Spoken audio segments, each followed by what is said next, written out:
you know, it's so important nowadays in the business world. You have CIO, CEO, CFO, CTOs, and all the stuff going around. So I'm CHO, which is Chief Happiness Officer. And actually, from 9 to 5, I am an IT professional. So I sit behind a screen, a computer screen every day from 9 to 5, programming, helping people. And when I do that, I look something like this. No, that's not really true. This is a Skype laughter yoga class that I'm doing. So I'm laughing with people, or I have been doing that over Skype for some time. And just, you know, we set it up to be just 5 minutes.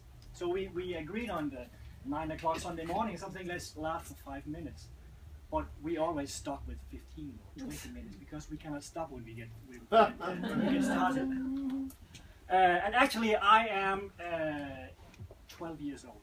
It's not easy to see, but it's true. Because I've been doing laughter yoga for 12 years. Wow. And first of all, I always do a warming up exercise, and I would like you to do that together with me. Is okay? Yeah, sure. Very good. Yeah. If you stand up, yeah, it's a breathing exercise just to get the energy started. So just relax your body, keep your arms down, then take a deep breath. Move your arms up just a little bit. Relax, breathe out. One more, a little higher with the arms. Breathe in. And out. Next time, a little higher, a little sound breathing out. In.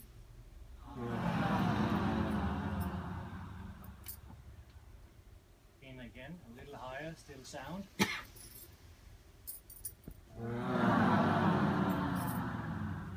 Now next time, quiet laughter breathing out. Breathe in, arms a little higher, hold it, quiet.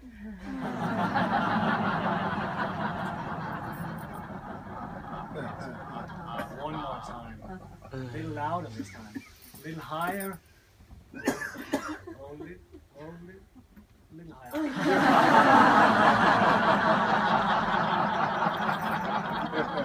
Okay, one more time, arms to the ceiling, hilarious laughter going down. Breathe in, hold it.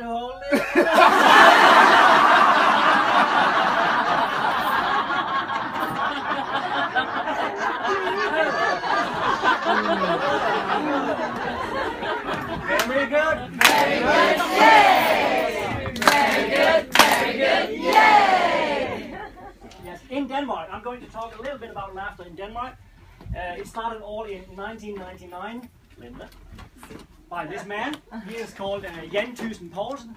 He saw Madan in India doing the laughter yoga, and he went straight away, I guess, to India to visit you, and he brought it home to Copenhagen in his own living room, laughing with his friends. He did that in 1999, and he's been practicing for many years. He's not doing it anymore, but he's done a lot for the laughter yoga movement in Denmark. It had, you know, it set off from 0 to 100 in no time. And in March, this was in March 1999. In January 2000, Linda.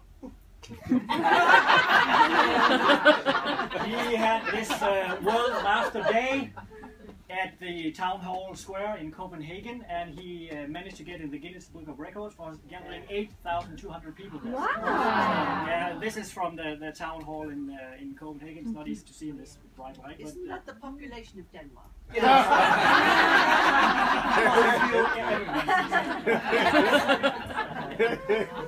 So it actually, you know, took off right away when he started, and there's lots and lots of laughter yoga teachers educated in Denmark, and you know that doing laughter yoga in Denmark is actually hard because Denmark is multiple times rated as the happiest people in the world. Yeah, and when you go and talk to them, you say, why? Why?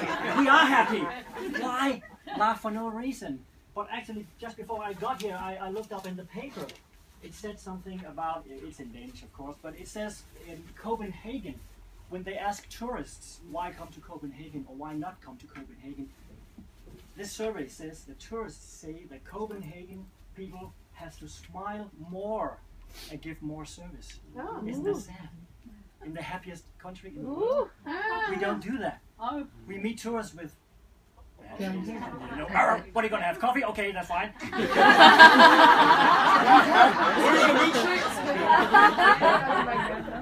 So we actually need this in Denmark. We don't say it and tell us we do it, but what do we actually need? So what I do is that I do laughter yoga sessions at my own house. I have what I call grinerum, that's a room of laughter in English. And I just, my living room, I remove all my furniture and just invite people in to be in that grinerum. And actually this is my webpage, grinerum.dk, and you see this logo is normally some other place to do something else. I mean, I just put like 2 happy faces on it, and then it's a room of laughter. You go to the room of laughter. And this in the bed and breakfast that I'm staying, when I came there, he said, "Hello, Mr. Grinerum," because he thought it was my name. I miss a room of laughter. Maybe you're Mr. Happy. I don't know where you are, but I miss a room of laughter now. And what I do in that in my house or in my living room is that people come and we laugh, you know, for an hour and a half and have some coffee and cookies and so on afterwards. And that is actually what I used to do, but it's not entirely true now because I sold my house a year ago and moved into a small apartment and I don't have the space. And I was thinking, what can I do? I can go out, get rooms and pay for the rooms and so on, but I don't want to do that. So I asked some of the people coming to my room, can I use your living room? If you invite some of your friends, I will bring my laughter friends and we can laugh in your living room. So I'm doing Grinerum on tour now. So actually we're laughing all the different places, new faces showing up every time because it's a different place, different friends, a set of friends and different, you know, situations. So that's why I'm doing, so what you talked about Friday, about bringing laughter to where people are, I'm not entirely doing that, but you know, we are moving around always new places nearby. So it's still always free because people are just opening their houses, their living room, and their hearts, you know, to whoever comes to them. So that's actually quite good. Yeah. And what I do when I'm, you know, in companies and so on, I've heard a lot of you talking about that it's difficult to get companies laughing and how do you present it to the companies and what do you do? Normally, when I get to a company and I tell them that we're going to do laughter yoga, they have absolutely no idea what it is. And I usually say, well, think of it as play, as a game. We're just going to play with each other. And they look at me as a madman because there are only adults in the room, there are no kids. And I say, if we had kids here, I could get you down on the floor making choo-choo trains and so on, right? And they are not, but we are just adults. So we cannot play or what. And then I do this. I tell them the story about my little girl. She came to me once in the kitchen with a balloon. I had to blow it up because she couldn't do it herself, and I did. And I was giving it to her, and then it was just running around in the kitchen, and she laughed and she laughed and she laughed. And she came back to me and said, "Daddy, Daddy, please do it one more time." I said, "It's okay." I blew the balloon and would give it to her and did just one more time around the kitchen. And she kept laughing, running after this balloon. And I was thinking to myself, because I was actually doing the dishes, that is not funny, why? Because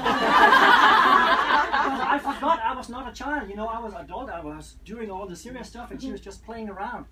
So the third time she came to me and said, do it again, I think I'm smart now. Because I don't want to do this anymore. I'm too busy. I'm tired. Bad daddy.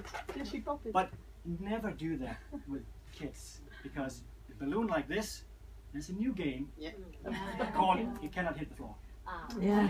So play with it. Not allowed to hit the floor. Hit the floor. Nope. Oh, don't stop! Don't stop it! This is a very simple game. Adults do it. There's one more.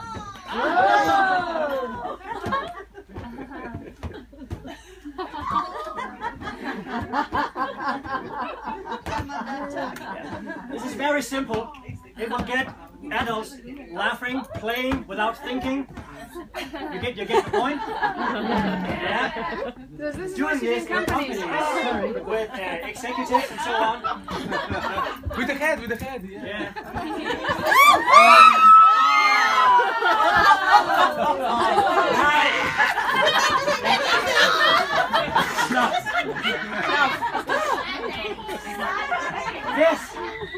This is very simple, right? Yeah. You play instantly without thinking that you're playing. You can do that with office executives. They do exactly the same, and they laugh without thinking. And after that, I take the balloons and I say, playing is not that hard, is it? Yeah. We only adults, but playing is not that hard. That's what I do. So now I'm going to tell you my story, and I'm going to tell you my worst laughter experience and the best one.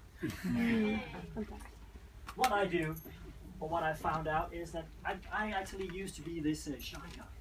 I didn't laugh out loud. My laughter was like, Really, that was me. That was because I really didn't dare to laugh out loud, because people would look at me and think, what is he doing? What's wrong with this guy, you know? And if anyone had told me that I was going to be here doing this presentation 15 years ago, I would have said, no way. Because I could not stand, I couldn't even stand up at my family 50 years birthday party or something and say something nice to my mother or father or something. I was too shy to do that. But that all changed, and I actually found out that my laughter was, you know, kept inside my body, and I laughed too little, because a few times I was conscious about it, because I went to the cinema with my family, and sitting there in the cinema seeing a funny movie, I was like, and some other persons in the cinema was like, hilariously laughing, you know. And yeah, and sometimes when I went out of the cinema after the movie, I was thinking to myself, why I did not laugh, and I was also thinking to myself, shut up, you know, because it was disturbing me seeing the movie with these persons laughing. Yeah. And then the next time I went, I told myself I would, you know, pay attention to the person laughing that much to see who it was. And then the movie started, and it was funny, and I went, and the person in the cinema started laughing. And I looked to the left, and it was my wife. So no wonder I always traveled around with this person laughing out loud, just next to me. And I thought to myself, I have to do something about it. This imbalance cannot last forever, so I have to do something about it. And I actually found laughter yoga by coincidence. I heard it on radio. I saw this picture from the town square hall in Copenhagen, and I was thinking to myself, because people in Denmark are very different in Copenhagen and in the countryside where I am. So I thought to myself, this can only happen in Copenhagen. But I searched and I found a local laughter yoga club, and I went there for an hour and a half, and I was, you know, flying high on endorphins getting home. And a few months later, in 2003, Madame was actually in Denmark doing a speech in a city nearby, and I took my mother there. We went to this speech in Aarhus, and actually we found out during that speech that Madame would be in Denmark for 1 week, and we had nothing to do, he had nothing to do, so we teacher training. So we gathered together in a small house, and I think actually I have a picture of, no, that's me. I was waiting for your cues. Oh yeah. So this is me and Madame 2003. Yeah. At this laughter yoga weekend. So if you just remove this, you can recognize it. Yeah. It's a nice picture. So I started out there in 2003 after having this training with Madame. And during that training, they told me that laughter yoga is healthy. And I checked. Being the IT person, I had to make a check. Is it good for you? Does it keep you healthy? And I, you know, just make a small check in my calendar. That, this day, I'm healthy. I will count the days to when I get sick.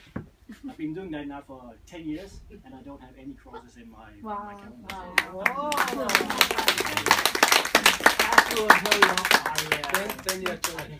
I'll tell you my worst laughter yoga class story. I was called by a company saying we're having this weekend together.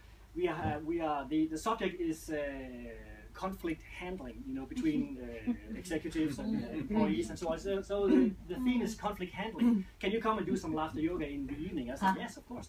And I went. And at that point, when I entered the room, I found out that the conflict was not executives, employees. It was between those executives being there. So I went into a room with absolutely no energy whatsoever. Oh, there was a lot of energy, but it was bad energy. Yeah. One person already went to bed because he didn't want to participate, and the others were basically mad at each other when I came. And I started out 1 minute after ha ha ha, and the milkshake ha ha ha ha, and they were not laughing at all, not at all. And that is the only time where I have said to myself, I need to get out of here as soon as possible. We all bombed once. Yeah, but I was in that session for half an hour, and I gave up more or less. I just sat them down on the floor doing free laughter, and they tried, but they couldn't really do it. And one of the guys said, "This really knocks me out of my comfort zone. I don't want to do this."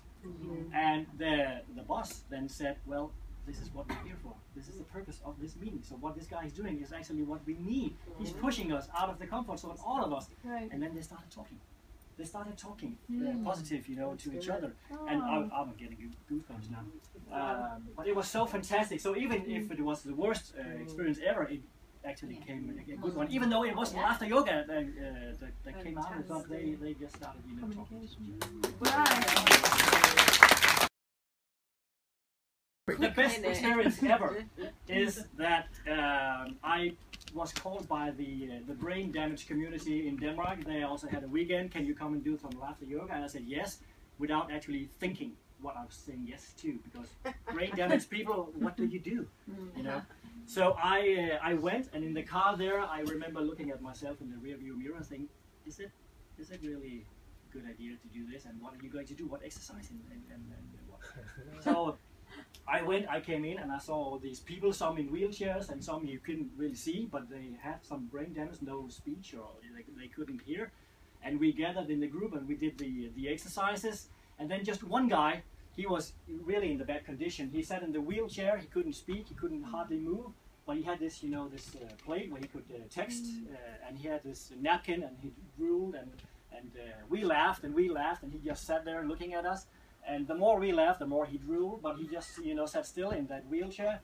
And then we had a small break, and he started, you know, tapping on the text machine, and I went there, and I saw the text, you know, moving on the machine. It said, "Since I got my brain damage, there's been nothing whatsoever to laugh about in my life until now." So he was just sitting there laughing in his own. So it was so fantastic.